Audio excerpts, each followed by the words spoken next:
कर या YouTube channel मध्ये तुमचं सर्वांचं पुन्हा एका नवीन व्हिडिओ मध्ये स्वागत आहे। तसं ना खूप म्हणजे 4-5 दिवस झाले मला पण अजिबात बरं नाहीये, हॉस्पिटलमध्ये जाऊन आली आहे, टॅबलेट वगैरे औषध चालू आहेत मला पण। आणि आज सकाळपासून आमच्या पिल्लूला पण बरं नाहीये यार। म्हणजे असं वाटतं की आपण किती आजारी पडू काय नाही, पण पिल्लूला काही झालं नाही पाहिजे। सकाळपासून थोडीशी चिडचिड करतीये, तिला सर्दी झाली आहे नॉर्मल, त्याच्यामुळे थोडी चिडचिड करतीये, तोंड पण बघितलं सुरसुर झालंय। आणि आता म्हणजे ना किती वाजले, 1:30 वाजलेत सध्या, 1:30 वाजलेत।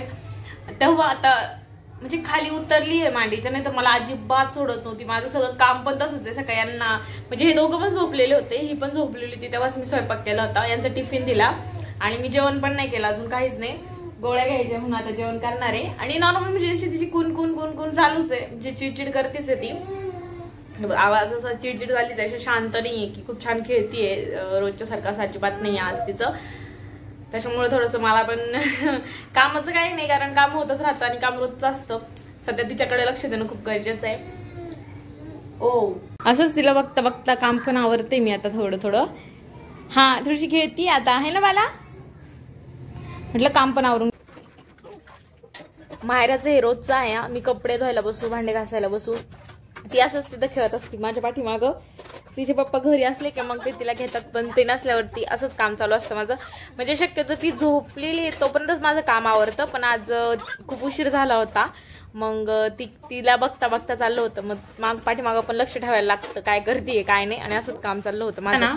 मस्त शिरा बनवला होता, पण तिने एक पण घास नाही खाल्लाय त्याचा, म्हणजे खूप नादवायचा प्रयत्न केला मी, तिला हसवायचा प्रयत्न केला, तरी पण ती नाही खाते।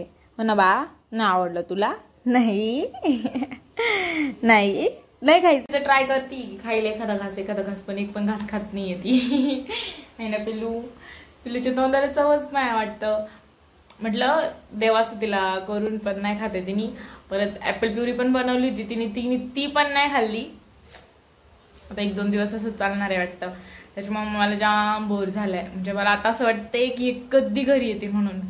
यांना 7 वाजता मीटिंग आहे, पण त्यांना म्हटलं की ती मीटिंग पण पाजली, छानपैकी पिली ती औषधं, आता मोठी झाली यांना तर। आणि हे मी तेल केलं होतं, लसूण आणि ओवा एकदम कडकडीत उकळला होता, आणि ते थंड झाल्यानंतर थोडंसं डोकं टाकायचं।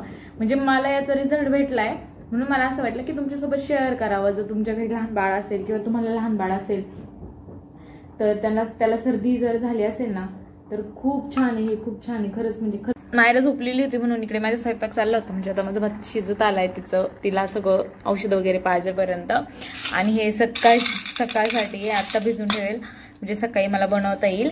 आणि आता मसूर डाळ बनवणार आहे। आणि हे मुरमुरे मी घेतले होते, म्हटलं ते मला खूप आवडतात, मीठ आणि हळद टाकून फक्त परतायचे, ते छान लागतात। बघता थोडं स्वयंपाक पण करेल मी, आणि तोपर्यंत ते येतीलच। आणि तसं पण ते आले तरी पण त्यांना 8:30 पावणे 9 वाजेपर्यंत त्यांची मीटिंगच चालू असते, त्याच्यामुळे मग थोडीशी शांतता पण ठेवायला लागते। तशी मायरा शांत आहे, त्रास नाही देत, पण थोडीशी आजारी, थोडंसं बरं नसल्यावरती चिडचिड वगैरे होणं साहजिकच गोष्ट आहे, पण आता करते हळूहळू। पप्पा आले, फ्रेश वगैरे झाले, आणि मग तिला घेतलंय, थोडीशी हसत होती बरं का, बघ अशी छान डान्स चाललाय दोघांचा। मग आम्ही जेवण वगैरे करू। आणि हो, तुम्ही शेवटपर्यंत व्हिडिओ पाहिल्याबद्दल सगळ्यांचे मनापासून आभार। थँक्यू। उद्या परत भेटू आम्ही, बाय बाय बाय बाय।